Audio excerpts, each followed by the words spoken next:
Hey guys, this is Jamie. I'm sorry for my break. I was pretty much exhausted from university, and I also went on a small trip to visit a family member of my partner. So, like, who lives nearby. So, I pretty much, I'm pretty tired. But yeah, so I took the time off because I literally had no time to film and sit down. So I'm sorry about that, but anyway, let's dive in. So today I want to talk about the questions on everyone's minds, which is pretty much elections. And obviously, we're not just having them in one place; we're having them everywhere. And with LGBT rights, specifically trans rights, being a very discussed issue, it gets very difficult for trans people to decide who to vote for. And in some cases, it's very clear cut. In some cases, it's not as clear cut. And in some places, it becomes a question of should I vote for like the lesser evil or do I not vote at all? And stuff like that. So I was thinking we're gonna start with an example a bit more closer to me, which is Brazil. So when it comes to Brazil, uh, I find it very interesting. In general, Brazilian politics are interesting, and obviously, with my partner being Brazilian, I get to see a lot of sides, a lot of opinions, and he generally comes from a more conservative family, which is very strange because they are very, very accepting of me. Like, I don't think there's a family member who is not accepting of me. And while, for instance, my family is more left leaning, and I only have like three, four people who I talk to from my family. While when it comes to my partner's Brazilian family, who are mostly conservative, I don't even know. It's in the, I don't know, more than 20 people maybe who talk to me, and yeah, there are some people who vote left, which are mostly the young people, but most of them are conservative, and for those who don't know, it means that they usually vote for Bolsonaro, which is really weird, and it does feel even weirder to me because I used to know people in the Brazilian health service and etc. And there was this lady in charge of family during Bolsonaro's reign or whatever, who was being a massive asshole towards trans rights, trans people, trans healthcare, and etc. And in general was a menace to gay rights as a whole as well. So I had people who just don't like the economics of the left and feel like Lula's too corrupt or whatever. I kind of come from Eastern Europe, so I feel like every politician is corrupt. So it's like corruption is not a reason for you not to vote. Everyone's corrupt. So I don't believe in this purity of someone being not corrupt. But regardless, it really weighs on my mind that uh, people would break their backs and do everything for me. And it's very strange.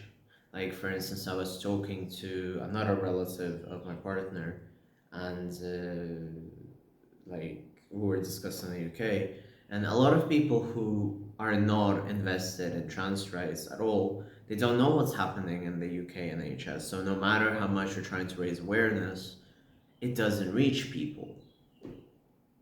And that is a bit of a frustrating thing, but at the same time, it shows that it's us fighting the politicians or it's us fighting turfs, and the average person just doesn't care.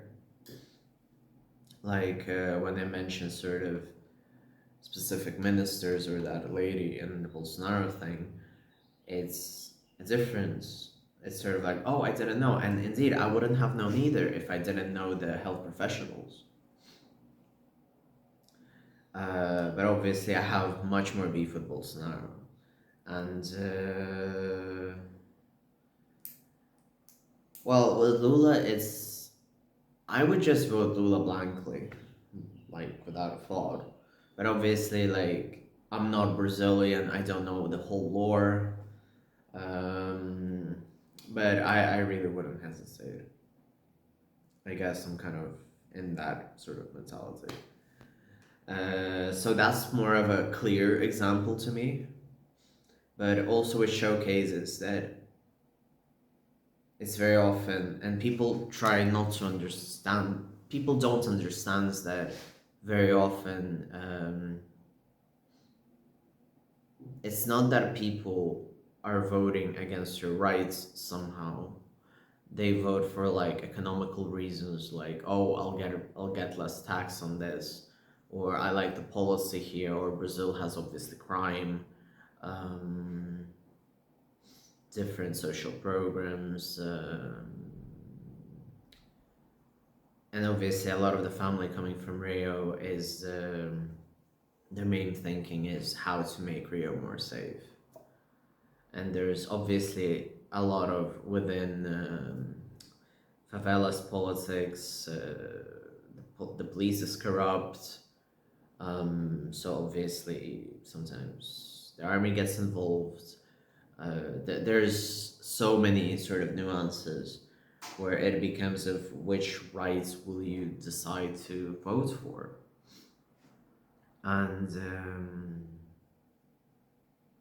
and the problem is because we go into all of these discussions, and it's like the trolley problem. Which rights do you want to cut off? And then we have certain things like the US, where Biden is fully supporting Israel, which is like a massive no go for me. And I feel like I was discussing it with a few people, and I saw that Biden pretty much did jack shit besides like one law in all his term, while a lot of trans rights got revoked, and they're trying to stand back up, try to get puberty blockers back, and this is absolutely unacceptable. So, in general, I feel like Biden has been a war criminal before that as well. But if we're trying to just laser focus on right now, we shouldn't be voting, or people shouldn't be voting for someone who is actively supporting a genocide. Nationalism is never good. And so Biden has like blood all over his hands. And every time I bring an argument, sort of like, hey, but can we talk just about Biden without Trump? People are like, no, but we need to talk in comparison. But it's not about comparison. You should be voting candidates you actually enjoy. And you have that in Brazil as well. The turnout for voting Bolsonaro was very high because they didn't want to vote for Lula, and vice versa. So you have the same in American politics. And then obviously we have other elections coming up. Um, like even in Portugal, like for instance, well, we just had elections, but it's still like we still have problems, specifically like with trans youth, like with the president Marcelo, like always drops these clause that like he always wants from 16 to 18 to be the parents' decision on transition. So it's like, why are you so obsessed with those 2 years? These 2 years can save a person's life. And even though I feel like Portugal has one of the best sort of transition ways, and I do feel like it's very, I wouldn't say straightforward, but it's one of the best ones, in my opinion. And again, it's what I went through, it's what helped me, it's the system I'm in. So I do feel like it's very good, but I do wish, obviously, that it was easier for people to go on hormone blockers or to change their name uh, from 16 without their parents' permission, which is an absolutely bullshit condition which Marcelo put. So yeah, so you still have that, but at the same time, um, things are going fine so far.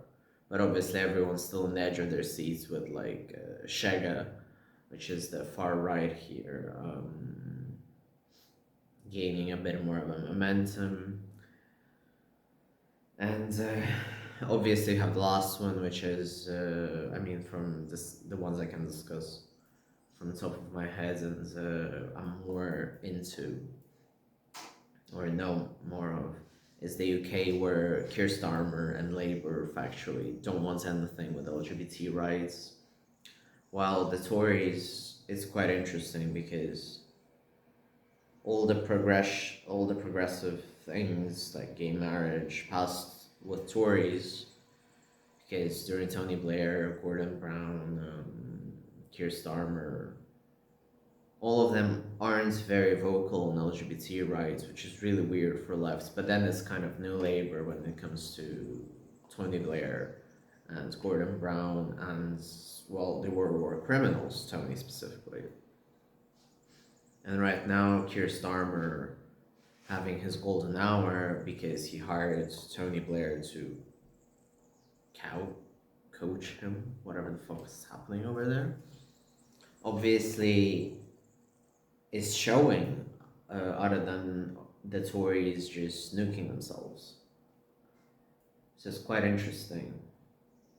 But at the same time, you have already a shattered NHS, Brexit, really bad trans rights, really bad TERF ideology everywhere, and LGBT in general as a whole.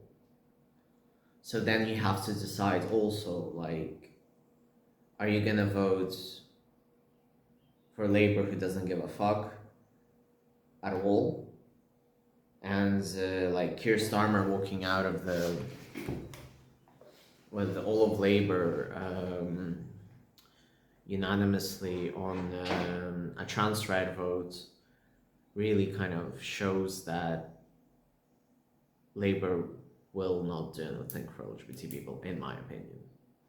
But obviously, people need to vote Labour in this case. You can't vote for Tories. And yeah, so we pretty much need to decide whether we want to care on issues, whether our families want to care on other issues. Because obviously, if we have families that protect us, it still goes a long way. But it's still not nice when the family chooses to sort of vote for someone who might be against your rights, but at the same time, someone who's voting for your rights is against your existence as a whole and is your family. So it's all very complicated, twisted, and inhumane, factually.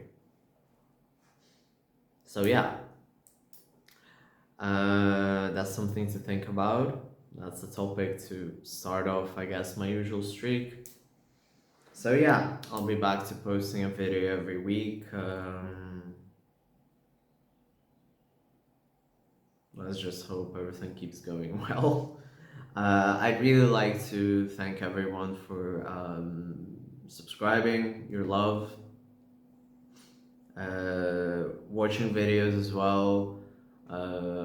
Please, if you want to participate in a spicy discussion of any of these countries I mentioned and politics, feel free to share this to your friends, because I love a good argument, actually.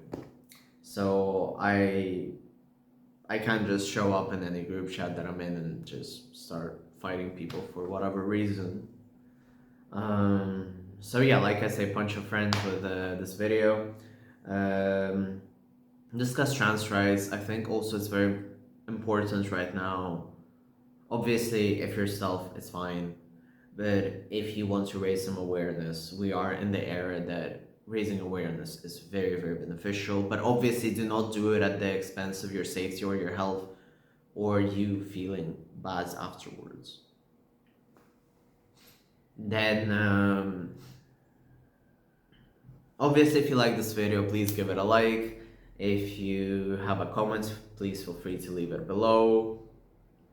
Probably my favorite method is to share my video so that more people can see it and you can discuss it with your friends. I mean, yes, do it while you're toasting marshmallows on a bonfire for liquor. And feel free to subscribe. I also have a coffee. I drink coffee. And thank you very much for watching this video and the support. It really means a lot. Thank you.